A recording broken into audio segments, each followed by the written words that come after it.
We're starting to get a early warning system of the market in Canada starting to change. And let me explain this.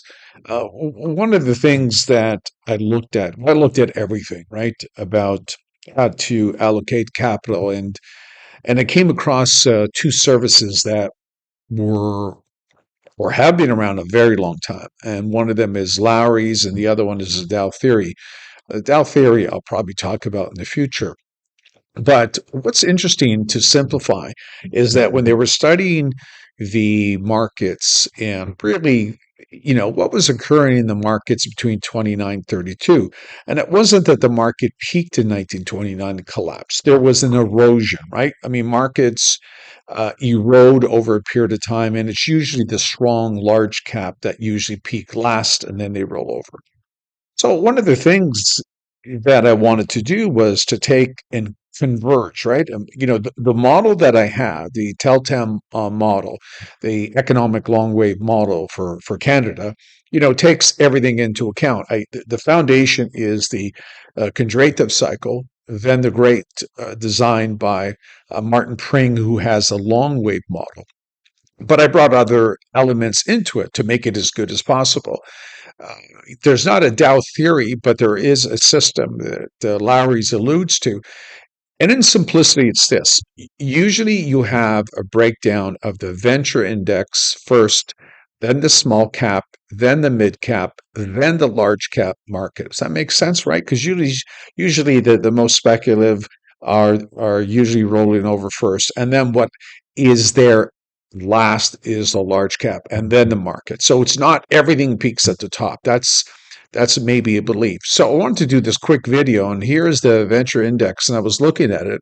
As you can see now, not only the uh, short lead indicator or the moving average has now rolled over, but it's broken its support that has been there since the beginning of the year, and that's very significant. Now we're seeing that move over to the rest of the market, but what's interesting is that it's given us a signal, right? I mean, it's pretty obvious that the Canadians are hurting with the inflation tax, with rising energy costs and rising interest rates. It's not hard to forecast. We're going to have a hard landing. This perpetual inflation will have to be resolved. There's no adults in the room, so to speak, that are addressing the economy. And we need to reverse these policies regarding the inflation tax and carbon tax, or else we're going to have mass poverty. The middle class are now starting to hurt, and Canadians will revolt. Plain and simple. But anyways, this is just a warning of what's coming. Now, clients of mine who have access to it. And if you're interested, you can go to the Substack account where you can subscribe. And I go into detail regarding the model and the update. We've been conservative for a long time. Everyone knows who follows me now that I'm extremely bearish on real estate, right? The fundamentals behind it are gone next year. Pretty much it looks like it peaked.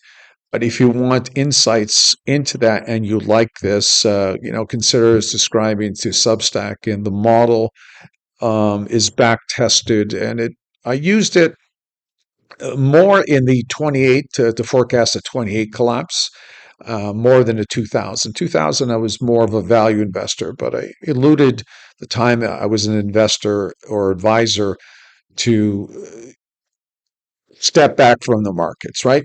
And then the model's doing the same thing right now. It's concerned about 2024.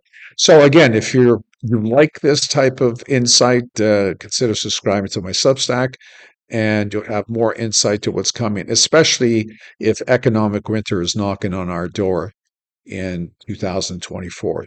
That is a game changer, and will Canadians be on the verge of deleveraging? That's what I'm looking for.